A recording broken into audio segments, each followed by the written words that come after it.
Hi, Max Brantley with the Arkansas Times on Wednesday, November the 29th. Well, we'll call this the latest in lechery. Fans of the Today Show turned on the NBC popular morning show this morning to learn that Matt Lauer, the $20 million a year anchor, had been fired overnight by NBC for inappropriate conduct. He hadn't yet surfaced to say what his version of events are. We don't know many details there. Then a few hours later, Garrison Keillor, the popular public radio celebrity, said he'd been fired by Minnesota Public Radio, with whom he still has an agreement. He stopped doing Prairie Home Companion about 20 months ago. Over inappropriate conduct on his part, he said he patted a woman on the back and she recoiled and he apologized.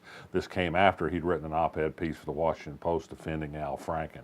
Well, in other news on that front, John Conyers remains in the House of Representatives, and Donald Trump is still President of the United States. In other topics, we learned yesterday that there were a batch of sealed indictments filed over about a 2-day span 10 days ago in both the Western and Eastern District Federal Courts of Arkansas. This could be routine news. Indictments are filed sometimes before they're released and then only released when defendants are arrested and arraigned. But there's a lot of speculation about these, particularly in the Western District of Arkansas, where a trial begins next week on a public corruption case about kickbacks to state legislators, and where there's long been speculation that perhaps other indictments are pending. Sealed records in that pending court case against Senator John Woods indicate as much. All this for now is just so much talk, but it has spurred the political hot stove league to some action. Elsewhere in the news today, the Arkansas Public Policy Panel has joined some other solar energy activists and clean energy believers in urging comments by the public at a state public service commission hearing tomorrow.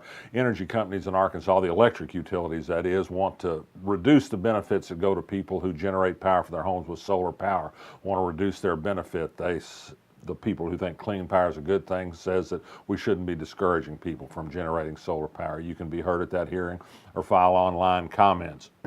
Also today in Bentonville, prosecutors there declined to prosecute a murder charge in a case of a man who owned a home where another man was found dead in a hot tub, but the medical examiner thinks perhaps strangulation was the cause. This is the famous case that involved an Amazon Echo device, and a search warrant was issued to get information from that to see if they could prove the murder case. Well, they got some information. It stirred up privacy advocates around the country, but didn't produce enough evidence to make a charge stick. That charge could be refiled. In other news, yesterday, a federal court judge in Little Rock dismissed a lawsuit against 2 judges in Craighead County and cities up there who'd gotten rid of a Memphis outfit that had set up a probation system for district court defendants that just turned into a fee mill for the company from Memphis and sort of a debtor prison type situation like we saw in Pulaski County. The suit was dismissed. It's a loser. The Memphis company can't get its money back. That's a victory for justice and for poor people. A Little Rock law firm has put online something's handy. You can find it on the Arkansas blog.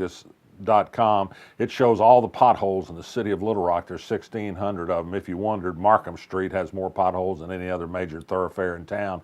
And watch out for the Rawling Road, Pebble Beach Drive intersection. It's got a bunch of them too. Well, what else do we have today? Attorney General Leslie Rutledge, you may remember yesterday, she said that she just didn't have time to participate personally in working out a deal by which we will treat all parents of children equally when it comes to issuing birth certificates, whether they are same-sex couples or opposite-sex couples. She just didn't have time, too busy. She was able to issue a news release today saying be very careful when you string up your Christmas lights. That's it for me today. Resisting in Arkansas, I'm Max Brantley.